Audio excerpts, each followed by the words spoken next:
natin tatapusin to. Ahaba ng ahaba ito. You're wasting our time here eh.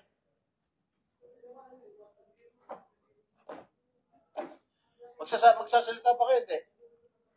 Kundi, alis na ako rito.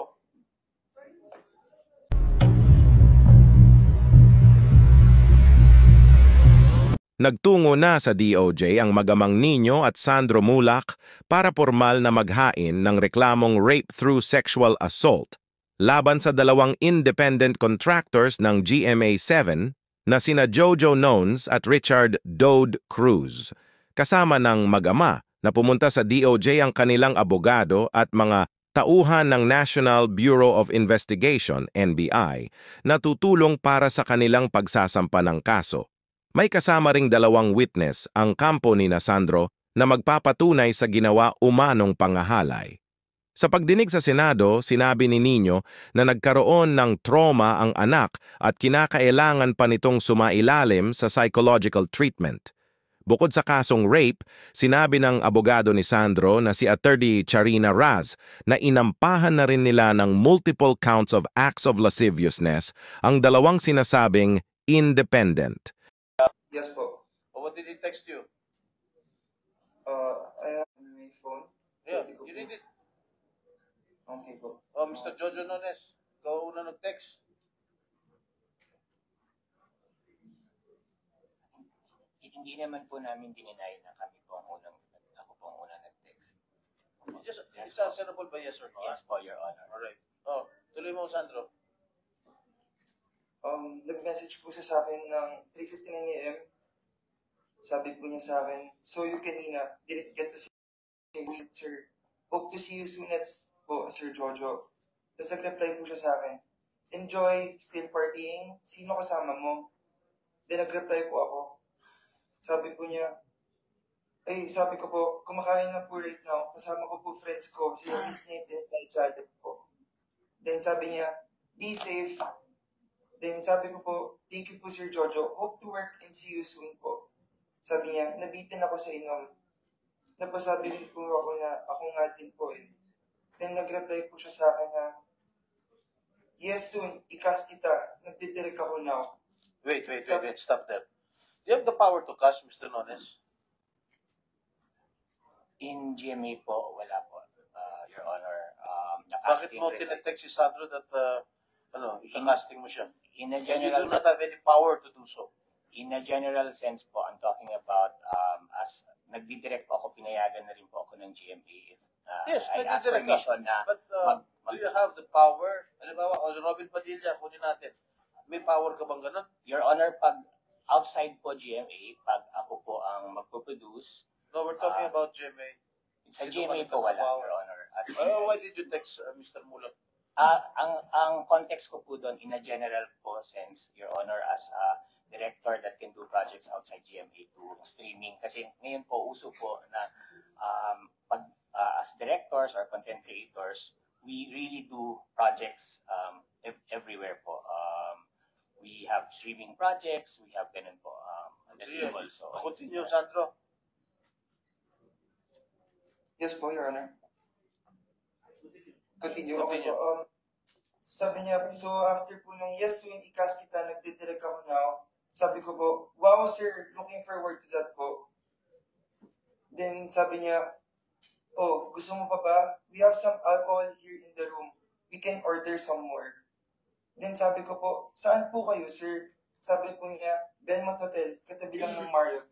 Sabi ko po, sino-sino po kayo sir? Haha. Sabi po niya, just me.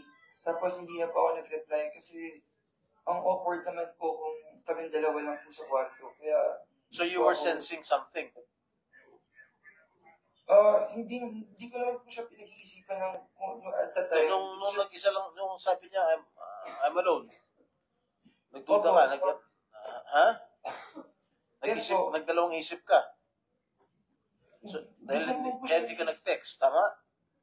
Yes po, hindi naman po ako nag-iisip na masama ka sa kanya kasi boss ko po siya treat ko po sa kanya is okay. boss ng GM. Then afterwards, what happened to, ano pa yung mga succeeding text?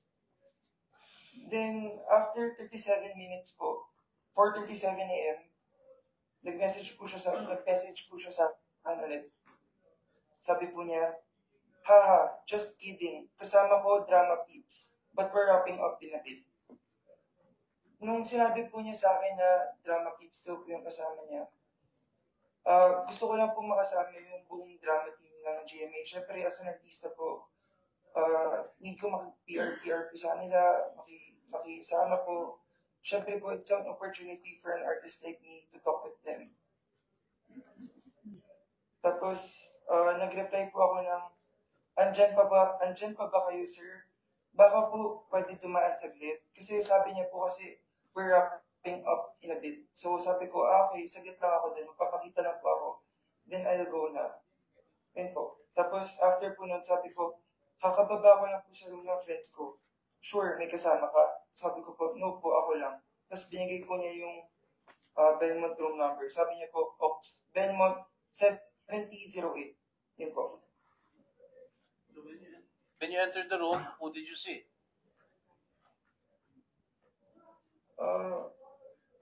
Sila pong dalawa. What were they doing?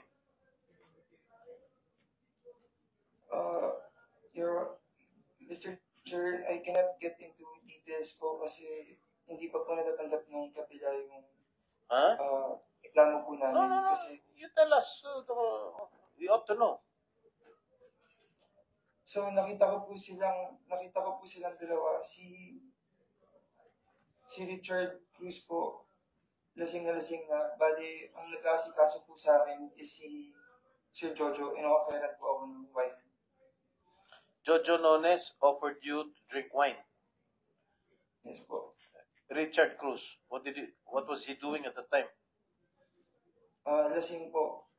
Nakahiga po siya. Yes po. O nakahiga? Nakahiga po siya nung una ko pong nakita. Pero pinakilala po ako ni Jojo kay Richard. So tumayo po si Richard po. Okay. Sa When Jojo Nones offered you wine, you drank wine. What else did he offer you? I don't know po kung pwede ko po sabihin yung buong details kasi it's really sensitive po. Sige na, sabihin mo na. Your Honor, with all due respect po, as mentioned po kanina kay Senator Padilla, hindi pa po natatanggap ng kabila yung... Or you want to have it in an executive session? Ay, hindi. Dahil po hindi pa po natatanggap ng kabila yung complaint, dapat po mamarapatin po namin matanggap muna nila bago po nila malaman yung pinaka-detalye. And also po, medyo natitrigger pa po si Sandro, although nilakasan niya po talaga yung loob niya na magpakita ko today, pwede yung siguro hindi po niya kaya talaga na dire-diretso na pag-usapan lahat ng detalye. Alam niyo, pag hindi natin tatapusin to, ahaba ng ahaba ito. You're wasting our time here eh.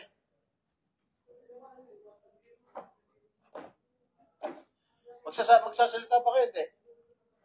Kundi, alis na ako rito.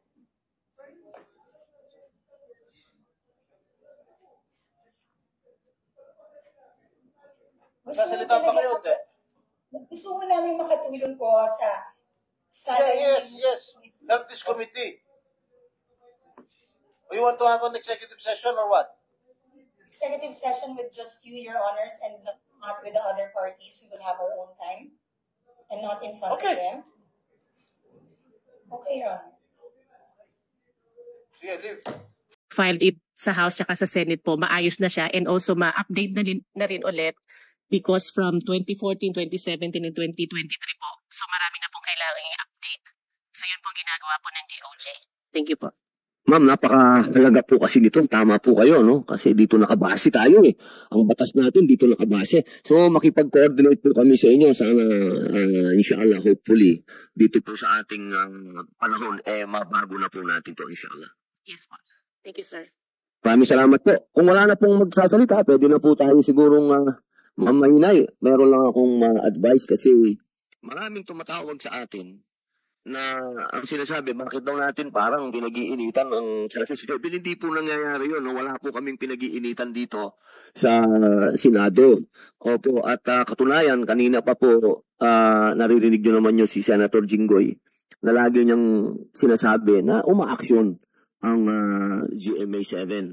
At bakit daw nawala yung Channel 2? Bakit daw hindi na raw natin tinawag? Meron naman daw din kaso naman din daw sa Channel 2 na yung po kasing kaso na Gretchen Pulido na nasa ano na po yun, nasa court. Kaya mas minatamis po natin, nakausap po natin si Attorney Lorna Kapunan na pinag-usapan po namin talaga na huwag na munang pag-usapan dito. Okay, meron pa pong isa, yung sa Channel 5. Na sinasabi nila na ito daw po ay pinag-usapan na sa programa ni Senator Raffy Tulfo. Pero tinatanong din po ng tao, ba't hindi natin pinapatawag dito? Kaya po sana, Ma'am Miss Bernadine Mahinay, kung meron po tayong paraan na mapatawag din yung TV5, tsaka yung sinasabing biktima, makipagtulungan po tayo sa office ni Senator Raffy Tulfo. Inuulit ko po, mga mahal kong kababayan na nanonood at nandito, hindi po kami korte. Wala po kaming na magsabi kung sino ang guilty dito. Kami po nandito para gumawa ng batas, para tanungin po ang mga taong nandito, ang ating mga resource speaker, kung ano po ang pwede nilang ma-contribute sa atin. At mula po sa kanilang contribution, tayo po ay gagawa ng mga batas. Kung ngayon man po ay nakasaksi po kayo ng meron pong contempt, hindi po ibig sabihin na guilty na po si Mr. Jojo Nunes.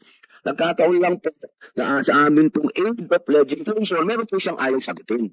Pero kapag yan po ay nasagot na niya, sigurado naman po ako na magkakaroon muli ng motion na siya ay palabasin o tanggalin ang kanyang contempt. Kung mga kababayan, huwag po tayo masyado mapaghusga dito sa usapin na ito dahil hindi po ito husgado.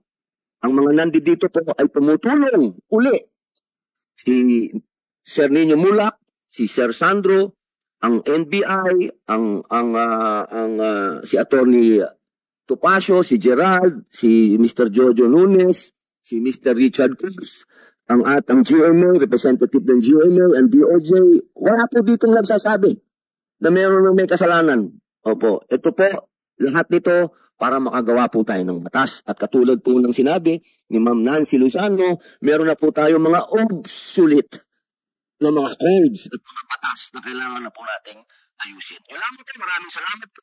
Suspended muna po ang pagdinig na to. Mabuhay po kayo.